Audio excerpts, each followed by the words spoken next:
Today, we're diving into something that's way more powerful than just book smarts or technical know-how. We're talking about the hidden engine behind real success, emotional intelligence. You know, we're always told that a high IQ is the ticket, right? But here's the thing. There's another kind of intelligence that, more often than not, is the real game changer. So what actually separates the good from the great? Is it how smart you are or how smart you are with feelings? Let's get into it. All right, so here's our game plan. First, we'll uncover why EQ is this massive hidden factor in success. Then, we'll break down the 5 pillars that make it up. After that, we'll look at how to master your own inner world, and then how to connect with everyone else. And we'll wrap up with a solid plan you can start using like today. Okay, let's jump right in. Why is this whole EQ thing the secret ingredient? What makes it so powerful? I mean, think about it. We've all worked with both of these people, right? You've got the genius who nobody can stand to be in a room with, and then you have the person who's just as talented, but everyone trusts and wants on their team. Who do you think gets that promotion? Who becomes the real leader? Yeah, it's almost always the one with the higher emotional intelligence. So what are we really talking about here? Well, simply put, EQ is just the ability to spot, understand, and manage emotions. And this is so important. It is not about bottling up your feelings or pretending they don't exist. Nope. It's about navigating them wisely, both the ones inside you and the ones you see in other people. And to make this super practical, we're going to lean on the work of Daniel Goleman. He breaks EQ down into 5 key parts. Honestly, you can think of this as your personal toolkit for becoming a master of your emotional world. So here they are, the 5 pillars: self-awareness, self-regulation, motivation, empathy, and social skills. We're going to walk through what each of these really means and see how they all build on each other, starting from the inside and working our way out. Any journey into EQ has to start with you. I mean, before you can even begin to understand other people, you've got to understand yourself. And that's exactly where these first 2 pillars, self-awareness and self-regulation, come into play. This quote just nails the whole idea of self-awareness. It's all about looking under the hood of your own reactions. Why are you really feeling what you're feeling? Are you actually furious about the traffic? Or are you maybe just scared you're going to bomb that presentation? Self-awareness is having the guts to ask those deeper questions. And that is where the magic happens. Because when you know what's really driving you, you're in the driver's seat. You're not just a passenger getting tossed around by your moods. And you can totally build this skill. Things like journaling or just taking a 5-second pause to ask, hey, what's going on with me right now, can make a huge difference.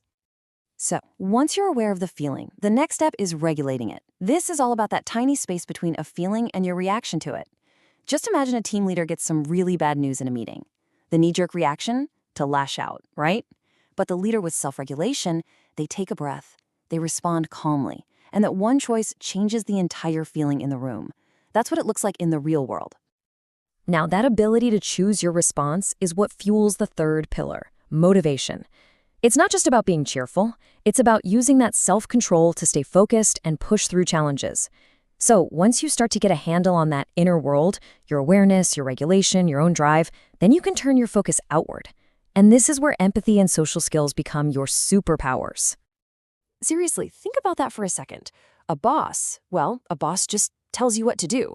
A true leader inspires you to want to do it. And the bridge between those 2 things, you guessed it, it's empathy. It's that ability to genuinely understand and share the feelings of another person. And let's be super clear, empathy isn't some fluffy, soft skill. It creates real, concrete results. It is the absolute bedrock of trust. It's the quickest way to calm down a tense situation. It's what turns a bunch of people working near each other into an actual connected team. You see EQ in action all the time. It's that teacher who can tell her students are anxious before a test and calms the room down, not by shouting, but just by understanding. It's the manager who sees an employee as having a tough time and offers help instead of criticism. Or, it's just that friend who gets that sometimes the best thing to do is just sit with you in silence instead of trying to fix everything. Okay, now we get to the best part. Because unlike your IQ, which is pretty much set, your emotional intelligence is a skill. And just like any other skill, you can practice it and get better. So here's how you can start. Here's your toolkit. 1. Really, truly listen to people. Don't just wait for your turn to speak. 2, get good at hitting that pause button between feeling something and doing something. 3, try to get more specific with your feelings. Are you just mad, or are you disappointed, or maybe frustrated? And finally, ask people how you come across and make a real effort to see the world from their point of view. And if you take away one thing, let it be this. Your EQ is not set in stone, not even close. Every single conversation, every meeting, every interaction you have is a new chance to practice and get better. It's a choice you get to make every single day. So when you pull it all together, emotional intelligence isn't about being nice. It's about being smart in a different way. It's about being aware, being intentional, and being effective with the most human parts of life. It truly is the secret ingredient for great leadership, amazing relationships, and honestly, just becoming a better version of yourself. And I'll leave you with this last thought to chew on. Your smarts, your skills, they can absolutely open doors for you. They'll get you the interview, maybe they'll even land you the job.